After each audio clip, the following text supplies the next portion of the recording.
Hello and welcome to Indian Masterminds. I am Pallavi, and today we have with us a distinguished former IPS officer who has spent 35 years in the police service and is widely known for using forensic science to solve complex criminal cases.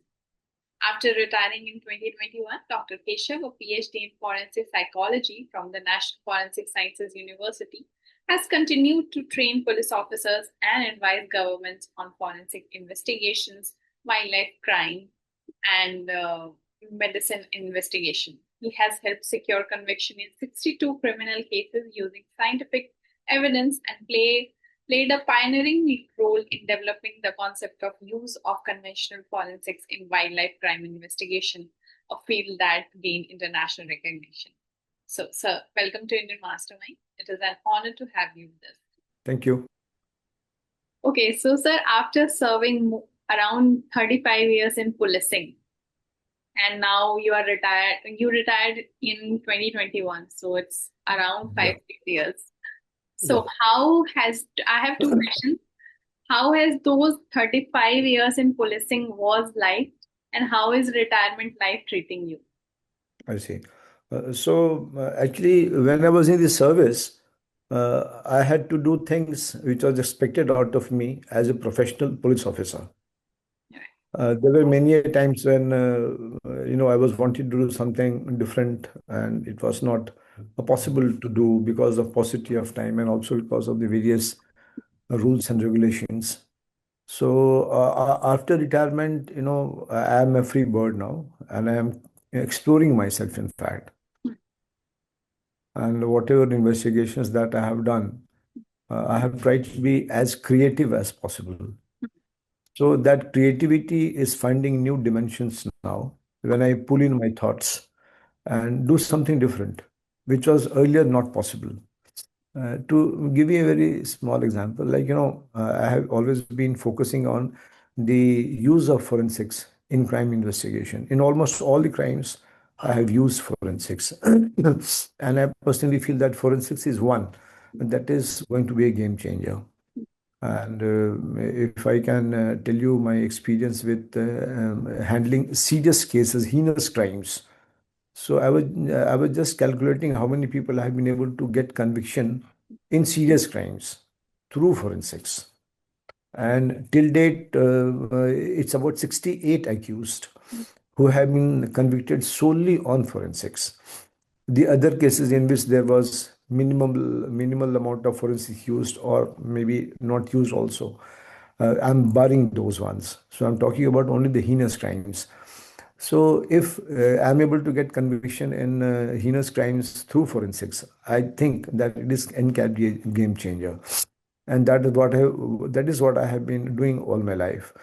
So while I was in the police, I handled very serious heinous crimes in the districts and in Gujarat. And thereafter with the CBI. Incidentally, my induction into CBI was only because of the forensic knowledge that I had. I'm very grateful to the then director, Sri Ashwini Kumar, who spotted this talent. And I was inducted into the CBI at the level of joint director, which was almost unheard of. Normally in CBI, one gets inducted as a SP, then he gets promotion to DIG, and then so on and so forth. So if you have not done any stint with CBI, it is difficult to get into the CBI at such a senior level. But it was only forensics which played a major role. I still remember when I had gone for the interview before the director. So he simply asked me, have you done CBI before? I said, no, sir, I have not done CBI before. Then he asked, the second question was, have you ever been posted in the Anti-Corruption Bureau? I said, no, sir, I have not been ever posted in the Anti-Corruption Bureau. So these are the two cardinal principles that one takes over when one decides to go into the CBI. I had none of them. And thereafter, he said, we take only officers who have already done CBI or at least who have done ACB in the state. They are the preferred ones. Then I said, sir, I have none of them. But I assured him that it's not that I cannot master it. I assure you that I will be able to master it within 6 months. He said, well, let me see. So I was getting a flat reply. And I was prepared for that because I knew they are very sticky about your stint in any of the anti-corruption units. And I knew that I had none of them. Then suddenly he asked me, okay, well, what are your other plus points that you can tell me possibly? So I said, sir, I'm a very avid forensic expert and I use forensics to a great extent in all the investigations that I have done. And incidentally, what happened at that time, in the year 2007, when I was given the investigation of the Gir sanctuary land poaching case of 10 Asiatic lands were poached in Gir sanctuary over a spell of 1.5 months. And about 10 Asiatic lands in three spells, 3 plus 3 plus 4, they had been poached. And anyone had absolutely no clue about it. The forest department was all absolutely clueless because, land poaching had never taken place. And I don't think in any part of the world land poaching would have taken place. Tiger poaching is very common, but land poaching was very, very new thing. And then it was at that point of time that the government decided to let the investigation be handed over to the police department. That time I was the DIG for CID crime, that the apex criminal investigation department of the state. So I was picked up, and that time the then chief minister was none else but the present prime minister, Shri Narendra Modi ji. So I was picked up to investigate that case. I had absolutely no clue. I had absolutely no clue about wildlife because I'm a conventional crime investigator. I never investigated wildlife crime. But it was a great opportunity for me because I thought I'm the first police officer in the Gujarat state to have been given an investigation of wildlife. But it was a very big challenge. And especially when the state government decides to hand over the case to me, it was a bigger challenge for me. So I decided that, this investigation, the scene of crime was almost about 600 kilometers from my office in Gandhinagar. So after visiting the scene of crime initially, I realized that this case cannot be investigated sitting in Gandhinagar, 600 kilometers away in the air-conditioned chamber. So I said, if this has to be investigated properly and detected properly, then I must go and stay in the jungle. So that was the first action taken by me. I decided to stay inside the jungle. And I was in the jungle for 2.5 months to detect this case. And God has been kind. I used my skills, forensic skills. So when the case was handed over to me, then I made one SIT, that special investigation team under a DYSP officer. The DYSP was A.M. Munshi, who had earlier served CBI. So I picked him up. I said he can be a better investigator. Then several other inspectors were also there. So the inspectors came and told me कि sir ये case तो कभी detect ही नहीं होगा. बोले why? He said कि sir, there is hardly any oral evidence. There are hardly any witnesses. And inside this sanctuary, where are you going to get witnesses from? No person can enter sanctuary without a passman permit. So it was at that point of time I said, ki, don't worry. I think I'm very happy that we don't have any eyewitness. So that gives me the opportunity to use forensics and build a case forensically. Because oral evidences, they have their own pitfalls. The case will take place, trial will start after 10, 15 years, when possibly the witness may have died, or he may have become old, or he may feign ignorance. He may say कि साहब मैं इधर देख रहा था उधर देख रहा था, and so on and so forth. So the ocular evidences, I'm very happy when I don't get ocular evidences, because only then I can use forensics and build the case forensically. So I said, not to worry, we'll build the case forensically. And the same thing happened. Inside a sanctuary, where are you going to get eyewitnesses? Absolutely no chance of getting an eyewitness. So that was, I thought it was a plus point for me, because then I have the latitude, then I have the freedom to use my forensic skills. And precisely for this reason, when I was camping inside the jungle, that's a long story, but after 2.5 months, we were the offense. But the state government was very kind and they held the fast track courts. And in 2009, 38 poachers got convicted in this case. 38 poachers getting convicted in one wildlife crime investigation is possibly, I think, I have rummaged the records, but nowhere in the world so many poachers would have got convicted in one go. So this is presently the biggest conviction in the wildlife circles of 38 poachers getting convicted, and that too for a land poaching case. Land poaching was not common at all. So So, that is the thing which I'm curious about, because you just mentioned. And I also know for a fact that there are many wildlife the animals species which are commonly poached, and which includes pangolin and everything.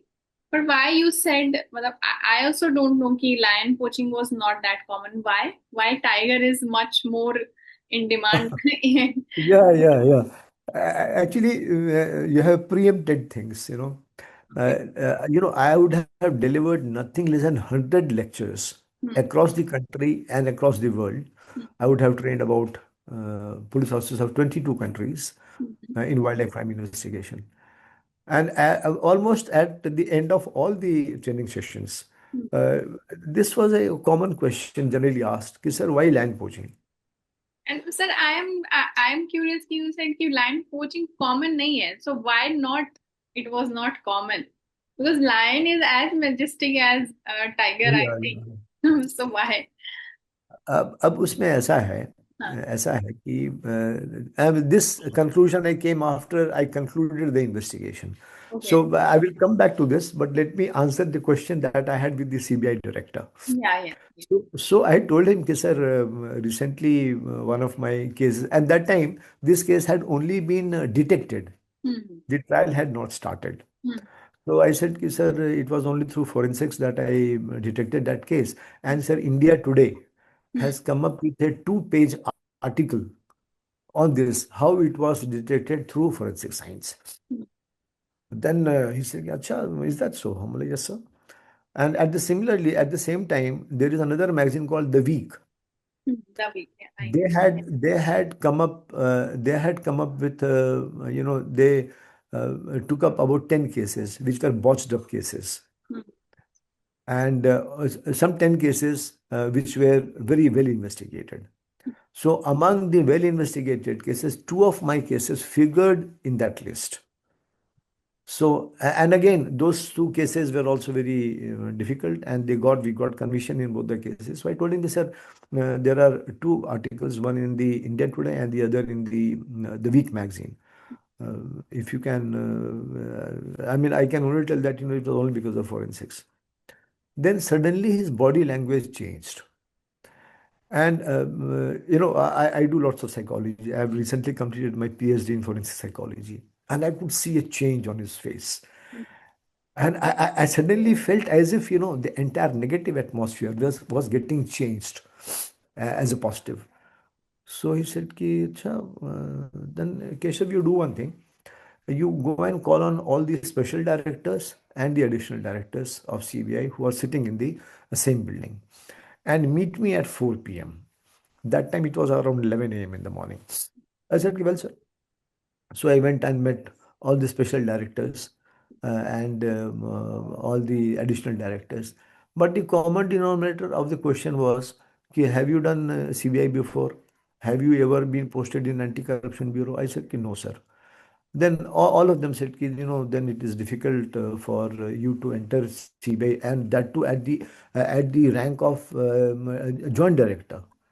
You haven't done SP level job." I'm like, "Okay, sir." And I was prepared for this answer. I was just trying my luck. Then suddenly he said, Ki, Keshav, you meet me at 4 p.m. So again, I went there, and I just entered the room, and very vividly I remember, very distinctly, a vivid remembrance. The old CBI office was a very old one in the CGO complex, and the chamber was very big. So as I entered the chamber, he stood up from his chair, and he gave me his hand, said, Keshav, we want officers like you. I'm like, how has it changed in 6 hours when all the special directors and additional directors may have opined negatively about me having not done CBI earlier? And at that point of time, I spotted that India Today magazine and the Week magazine on his table. So he read that. So he actually he was just testing me, Mm. and that is why he sent me to all the officers. And then he also wanted to read what is written in India Today and the Week magazine. And I think India Today and Week magazine are very good magazines. And the person who wrote in India Today was Mihir Srivastav. So I remember that interview, and he said, "Ki, Keshav, we want to take you." So finally, to cut it short, I got inducted into the CBI because of my forensic knowledge. And to my utter surprise, when I joined CBI on the 4th of January 2010, a new branch was created for me devoted to forensics. And I was very happy that, I would be looking after the forensics of CBI. So that was the only branch devoted to only forensics. For the first time in CBI, a special branch was created. So, this is how forensics had played a major role in my life. And I got inducted into the CBI. And thereafter, there was no looking back. I was looking after the forensics of CBI and almost all the major cases. I used to be consulted and I used to give my opinion. A couple of cases, the best case that was handled with me by was the Gyaneshwari train accident case in West Bengal. In 149 people had died. Then Bhavri Devi murder case, then Shaila Masood murder case. All these cases ended in conviction. So, my entry into CBI was through forensics. So, and prior to that also, when I joined Gujarat cadre in the year 1986, Gujarat FSL, the forensics of Gujarat used to be a very high order. And I had the distinction of being in very good touch with the then director, and presently he is the Vice Chancellor of National Forensic Science University, Padma Shri Dr. J.M. Vyas. So he held my hands and he taught me forensics, hands-on forensics. And that is how my knowledge in forensics was not only bookish, but it was practical oriented. Thereafter in CBI, I handled very many serious cases and we solved many of them. So, this is my background in forensics that led me into the CBI. So this was my earlier background about forensics, how it has shaped my career in the CBI. And post thereafter in CBI in the anti-corruption. In the anti-corruption bureau also, when I was posted in Gujarat, I used lots of forensics. And we broke all the records from 1961 of the Anti-Corruption Bureau of Gujarat. Those records have still not been broken.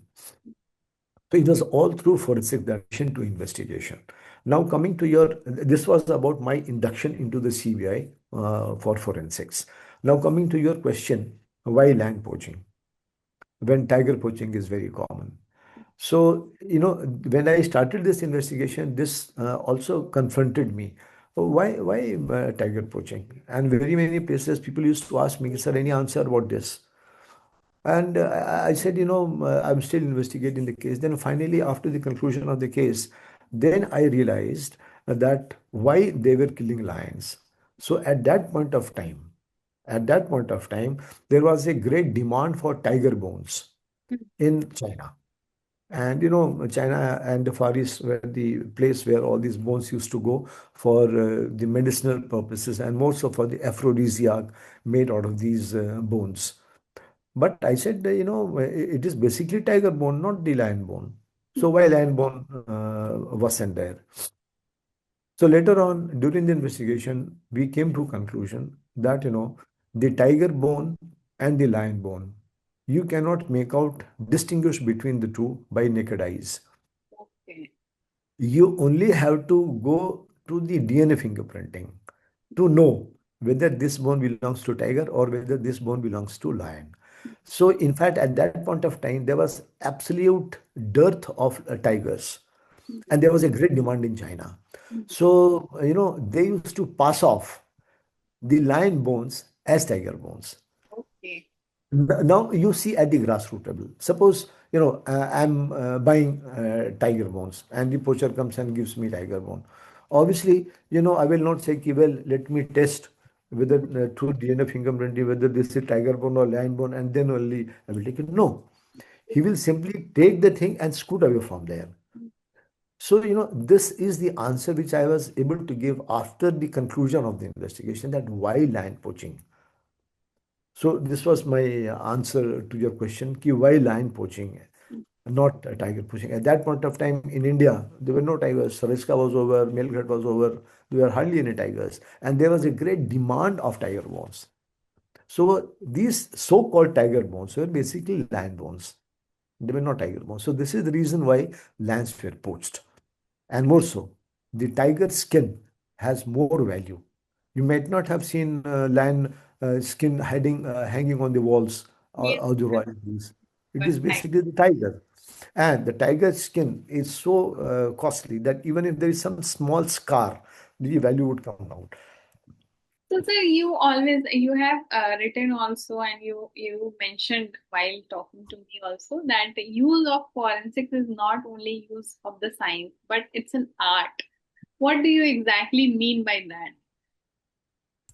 Actually, I feel that whenever you get an investigation, you are, shooting arrows in the dark.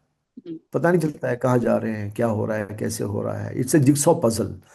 Gradually, over a period of time, when you investigate, you get more evidences. Then the jigsaw puzzle may be getting closer to the solution of it. But it is very difficult to know whether this case will be ever be detected or ever be convicted. Hmm. So, what was my expertise was, and I coined this phrase that use of forensics is an art.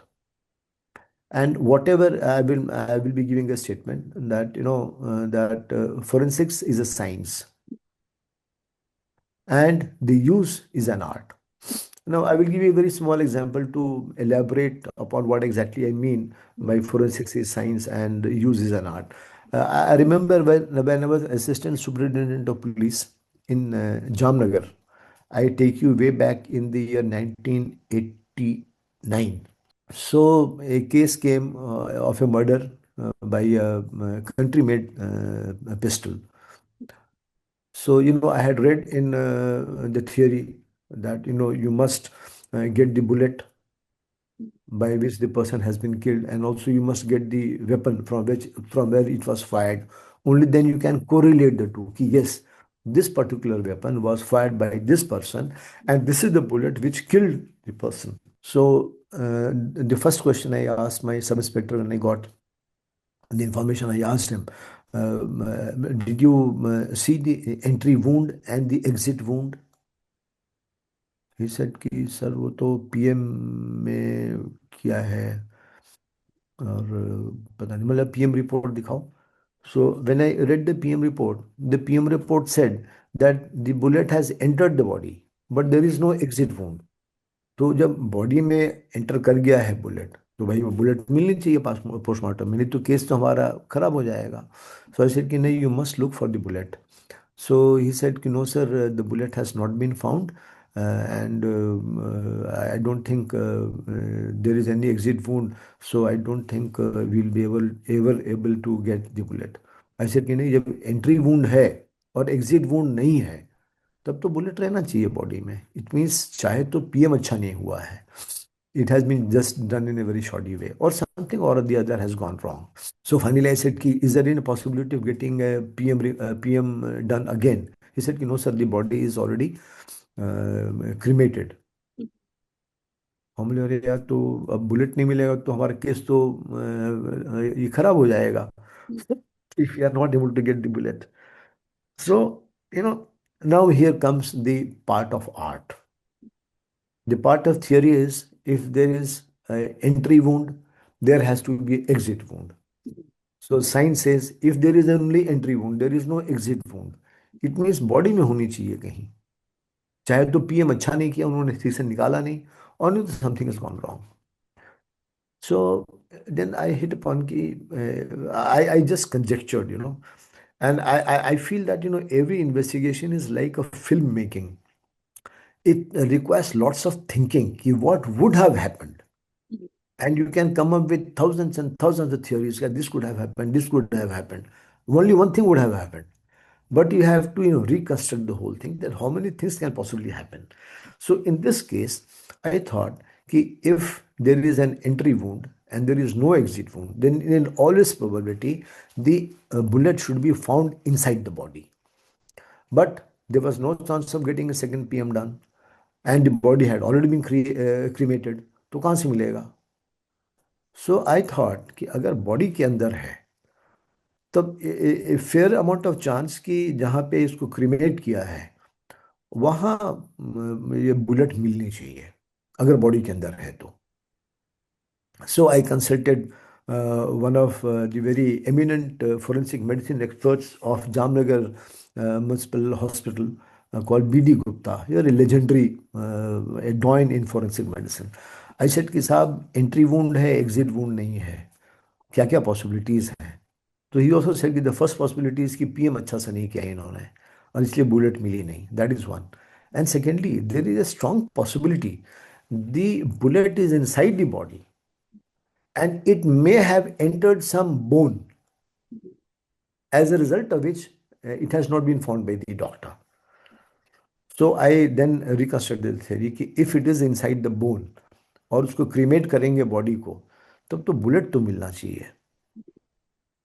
So then I told this inspector कि देखो, तुमको cremation ground पे जाके check करना होगा कि वो bullet है या नहीं. सो ही सेड कि सर वो हाथ से कैसे पता चलेगा. Actually, this is the traditional answer that I normally get from all the investigating officers कि नहीं साहब ये कैसे होगा. He will come with all assumptions and all presumptions for not doing it. So I said कि नहीं, तुम try करके देखो कितना बड़ा होगा, 10 feet by 4 feet. इससे ज़्यादा एरिया थोड़ी होगा चेक करने का. मैं सेड साहब बड़ा डिफिकल्ट है मिलना. हम लोग हाँ यस डिफिकल्ट मैं मानता हूँ. Then idea struck to me.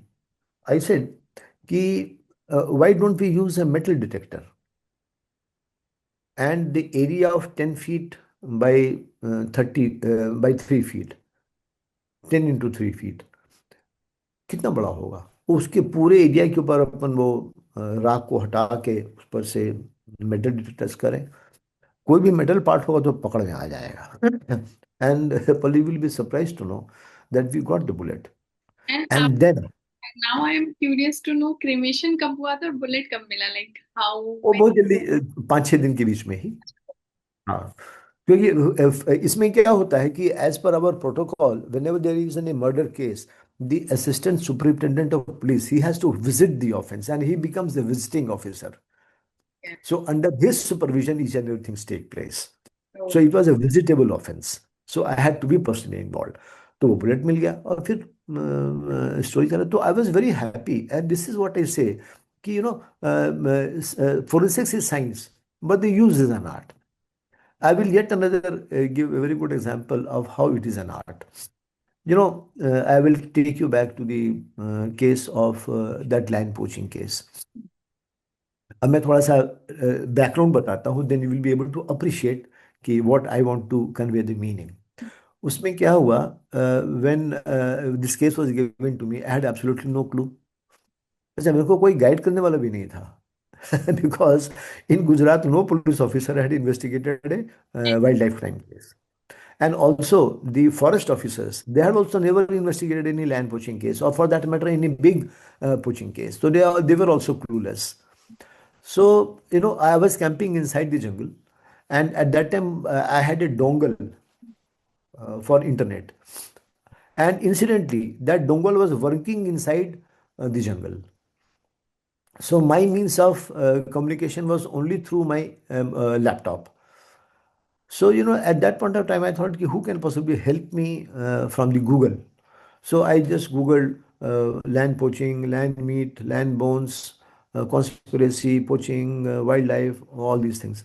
So during that browsing, I came to know about one NGO called Wildlife Protection Society of India. And I liked the name Wildlife Protection Society of India. So I thought कि इससे शायद कुछ मदद मिले हमको. So and the chief is Belinda Wright. She is a naturalized Indian now, but a British born. Her great grandfather was Governor General of Punjab and Sindh during the British rule. Now she is stationed in India, in Delhi, and doing lots of work in wildlife conservation. So since I thought she could possibly guide me. So I sent a mail to her that, such and such thing has happened and I'm clueless. Can you please help me? So she said, well, send me all the details of the case. So I sent all the details to her. Then she said, I feel that this particular poaching has been done by the Bahelia tribe, by Bahelias. So you look for Bahelias. They are the ones who have possibly carried out this work. So I said, now, how to look for a Bahelia? It's not written on the head that I am Bahelia and you can spot me. Where do I get them? So she gave me three important signs of Bahelias. She said the men folk of Bahelia tribe, they never take bath. Please focus on what I'm saying. Huh? They never take bath for 8 to 9 months. They don't shave, they don't take bath, they don't brush, and a very bad odor comes out from their body. So this is one sign of a Bahelia. No disrespect to that tribe, but this is how things were. Then she secondly said, Ki Bahelia women are very good to look at. I said, Ki every woman is very good to look at. How can I distinguish? Then she said, Ki, they would be wearing ghagra. In Gujarat, no one wears ghagra. So that is one sign. And the third sign, she said that they will be having at least three children with them. One will be in the lap, the other will be slightly bigger, say 2 years to 3 years, and then one again will be about a year. They will always be clinging on to the mother. And the final and the most important ingredient, she told me that the ladies have bluish eyes, cat eyes. So with these things, we said ki these are the important things that you should look for. So finally, in what I did, I was camping in Junagadh, and I sent a fax message to all the neighboring districts of Junagadh range that we are looking for such variety of people, the profile of the criminals whom we are looking for. So you kindly look for such people, and if you find them, do come back to us. So after 3 4 days, after sending the message, Bhavnagar district, they informed the local crime branch of Bhavnagar district. They informed that they have seen such people of about 45 people, 45 such people. So then Bhavnagar was about 300 kilometers from there. I rushed to Bhavnagar, and the profile that she told me, it matched them. And when we started searching them, then we were able to get freshly cut lion claw. So that is how the case got detected. That yes, indeed, these are the people. But just it was just a tip of the iceberg, because merely possession of a lion claw does indicate that they are involved, but it does not say that these are the people who have killed them, or they have poached them, or they have skinned them. So then I just reconstructed things in my mind. I remember Belinda Wright telling me that they don't take bath for 8 to 9 months. The bad odor comes from their body. They don't change their clothes. So I said, if these are the people who have killed the lion, to poach the lion, I'm sure after killing the lion within an hour, you have to deskin it.